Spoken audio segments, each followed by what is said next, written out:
Kalau kalau saya jangan sampai terjebak gitu ya. Masyarakat kita kurang kritis gitu ya, melihat keuntungan besar misalnya ada orang yang menawarkan bagi hasil 30% atau ada 50%. Bisnis apa sih yang bisa untung sebesar itu gitu loh. Ini harusnya menjadi kajian.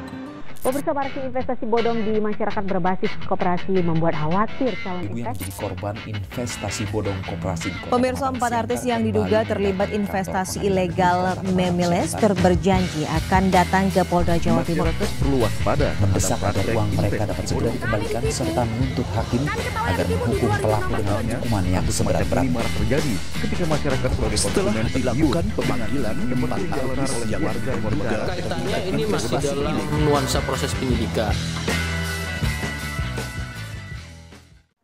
Waduh, kalau saya jangan sampai terjebak gitu ya. Jangan sampai terjebak. Caranya apa? Tadi yang saya bilang 2L, legal dan logis gitu ya. Legalnya adalah izinnya dari siapa yang mengeluarkan gitu ya, legalitasnya. Kemudian logisnya, ini yang kemarin juga menjadi bahasan seru gitu ya. Masyarakat kita kurang kritis gitu ya.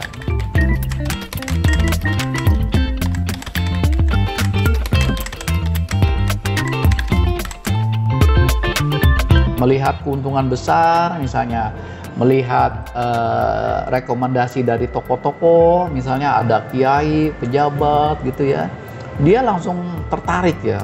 Karena tadi dia kepingin dapat keuntungan besar gitu ya. Padahal itu harusnya logis misalnya.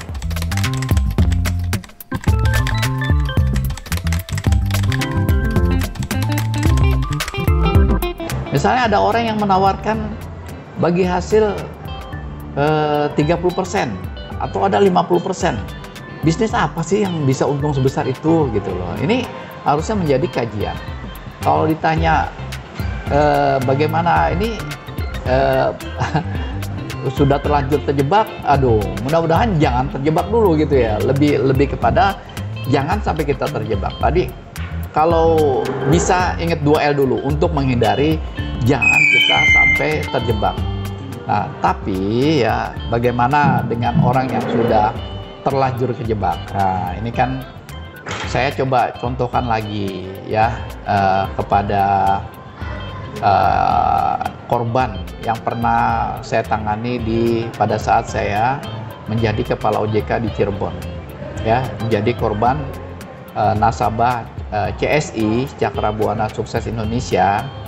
Itu adalah korban-korban investasi bodong ya yang ditawarkan, yang pada akhirnya gitu ya, dari nilai investasi dia ya sebesar 50 juta gitu ya misalnya, kemudian sudah diputus bersalah si pelakunya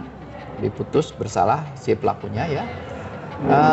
Kemudian aset-aset yang sudah disita termasuk uang, aset tidak bergerak gitu ya, kendaraan gitu ya, disita oleh kejaksaan ya.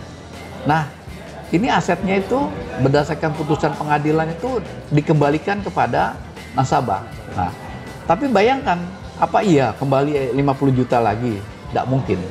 Jadi hitung-hitungan kasar itu tidak sampai puluhan ribu gitu ya dari kalau dibagi ya. Karena uangnya sudah tidak utuh gitu ya. Karena uangnya kan ya mereka setor 50 juta itu sekian puluhan jutanya itu udah dibagi-bagi untuk bayar bunga, bayar apa gitu ya. Jadi kalau dihitung itu enggak cuma puluhan ribu gitu ya. Nah, sampai sekarang pun belum selesai tuntas gitunya.